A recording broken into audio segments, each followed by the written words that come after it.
Hello, true believers. It's your buddy Kevin, and I'm back here again coming at you from a newly revamped Fortress of Solitude. Once again, hidden in some deep, dark jungle recess of Columbus, Georgia. And to kick off this new kind of relaunch of my YouTube and everything going on, I've been doing a new video series, a Lick of the Week series, if you will, for everything musical that's on their Facebook and their social media. And there's a couple of things I've been thinking about since I've been watching the first episode and having people ask questions and what have you. There's this particular sermon that I give a lot of my students online and in person. There's an old saying, a dog returns to its vomit, and that's a statement on folks being creatures of habit. We like our day to go the same way, and we like our workouts to go a certain way, our practice time to go a certain way, our time at school. We kind of have these expectations, same old, same old. Hopefully your car keys are where you left them, your shoes, you can find them, you know, that kind of a thing. But as far as guitar players go, it seems like most guitar players, and I've seen this, and the evidence is in the teaching that I've done since I started when I was 17. And that's been a few minutes ago. A lot of guitar players, or most guitar players rather, they'll only regurgitate a line or a lick or a sequence or a shape or a pattern in whatever context they learned it. Whether it was online from a video, from a friend, what have you, they lifted it out of a tab for a song. If they learn a pattern, they'll always press that pattern or that sequence, that shape, whatever it is, into service, but really only in the particular shape or sometimes exactly in the same position, in the same key as where they learned it. They'll never ask what if. They'll never experiment. They'll never, if it's pentatonic, they'll never try and apply it to all 5 cages just within that single key. Or if it's pentatonic, let's apply it to diatonic, or see if we can apply that mathematical sequence to an arpeggio or a string skip pattern or whatever. Just to ask what if and experiment. I constantly tell my students that the easiest place to have fodder for new licks is in reinventing your old licks, moving them around. If it's in 3s, try and play those 3s as 4s, 4s as 5s, 5s as 4s, 5s as 3s, etc. Play around with the phrasing, move it to a different key or a different modality altogether. Apply it over a different chord shape. If you always play it starting on the 1, move it to the 4 or the 5 chord, or the relative major, or whatever, but just ask what if. So the example I want to use is in the first Lick of the Week video that I do for everything musical. I play this E minor pattern where I send 4 and 5 cages using one sequence or pattern, and then I descend using a 2-handed sequence. And really at the heart of that ascending sequence, guys and gals, is this little pattern here. Now right off the bat, some of you will hear that as 6s, or triplet, triplet, triplet, triplet, 1, 2, 3, 4, 5, 6, 1, 2, 3, 4, 5, 6. But what if we played that as 4s, say 16th notes, 4 on a beat, and I had it as 1 E-ana, 2 E-ana, 3 E-ana, 4 E-ana, 1 E-ana, 2 E-ana. So it kind of collapses on itself rhythmically, almost like watching clothes spin in a dryer, or the tunnel or the tube collapse on a surfer. So you have this kind of triplet, triplet, triplet, triplet, but we could also have that as 1 E-ana, 2 E-ana, 3 E-ana, 4 E-ana, 1 E-ana, 2 E-ana.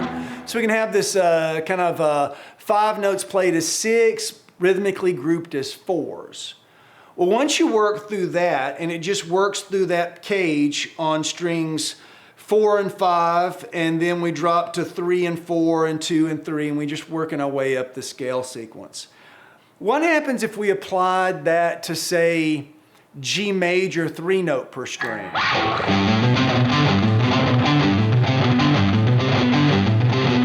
And we applied that throughout the entire pattern.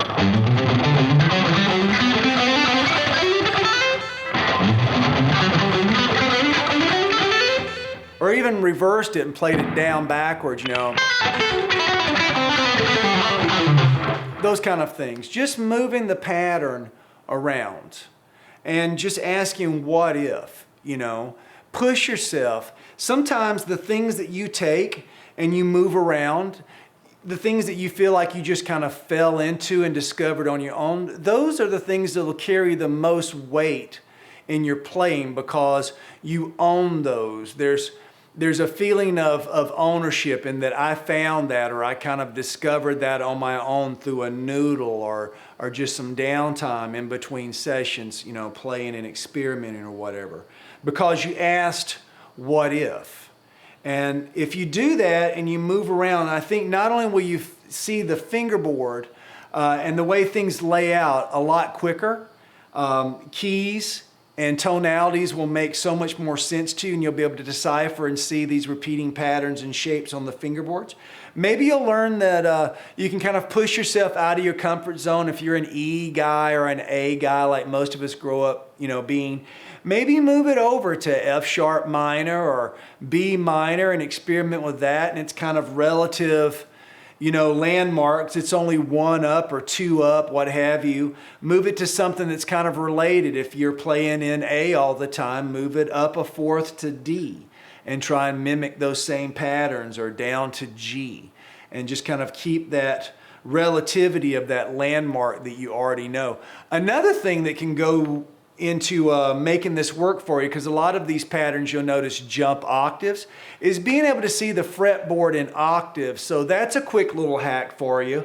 If you're starting, most of us will start like root position on the low E string, right? So an A minor there. So if I'm seeing this, I'm playing this bar, if I'm playing the 3-note per string power chord, I've got root 5 root. So I have the same shape that's like a power chord, only instead of playing adjacent strings, I'm skipping over. Sometimes that's actually a substitute for a power chord. Instead of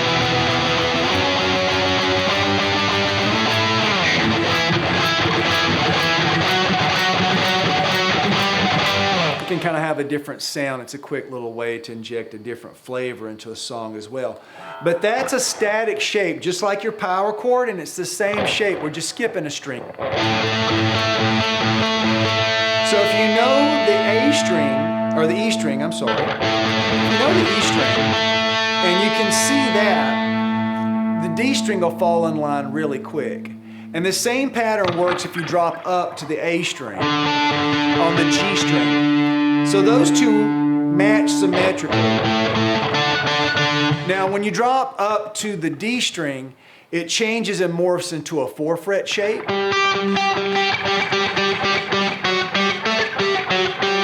And ditto for the G to E string relationship.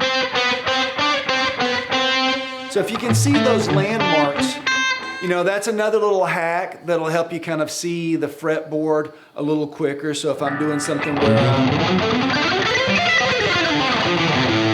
moving a line across 3 root notes for 3 octaves so I can get out of a scale pattern, that's an easy way to put the lines together as well.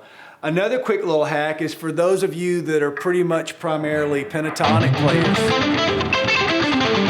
and you're trying to get a handle on this whole theory game, there's a theory hack built right into the pentatonic scale. If I stay here in A minor and C major are relative, or they're sisters. It's the same key. A, B, C, D, E, F, G are the same 7 notes starting C to C. So given that, A minor pentatonic is also C major pentatonic. So if I play it over the A, I get something snarly and bluesy and rocking. And if I play it over a C, I get that kind of country-esque sweetness. Well, right here in the low E string of our box 1 is a little theory hack. 4 frets, 1, 2, 3, 4. On your first finger falls your minor key, and on your pinky finger falls its sister major. So A minor, count up 4, 1, 2, 3, 4. A minor, C major. B minor, D major. E minor, G, it's uniform and it's linear. So technically it'll work on any string. If I drop over here, D minor, F major. So same little hack will work on any string, but it's really easy to see. So with a couple of these little pointers, maybe this will spark some of you to have some of your own private epiphanies and move things around, experiment, take those old shapes and challenge yourself to be able to play in all 5 cages or all 7 diatonic modal boxes in any one key. And once you know your favorite key, whether it's E or A or C or G, once you know that key inside and out and you can really use the entire length and range of the fingerboard, then challenge yourself to get out of your comfort zone and go to another key, you know. And remember, it's called playing music. It's playing the guitar. Don't make this a chore. It ought to be fun. If it's not happening and you're just sitting there and you're spinning your wheels and you're trying to make it happen and you're trying to force it to happen and you just can't make it, take a break. Take a break. You know, it's called playing the guitar. It's playing music. If you come back in 5 minutes or 5 hours or even 5 days, at least then you've come to it on your own terms and you've come to it when it's fresh and it's fun again. And feel free to contact us through the comments below here at YouTube, or you can catch me on either of my Facebooks. And me and Commander Cameraman Germ will catch you later from the New Fortress of Solitude. Guys, really appreciate the support and the time. Bless every one of you for taking the time to watch this. And if you have some questions, fill them up below. And I'll see you soon, guys.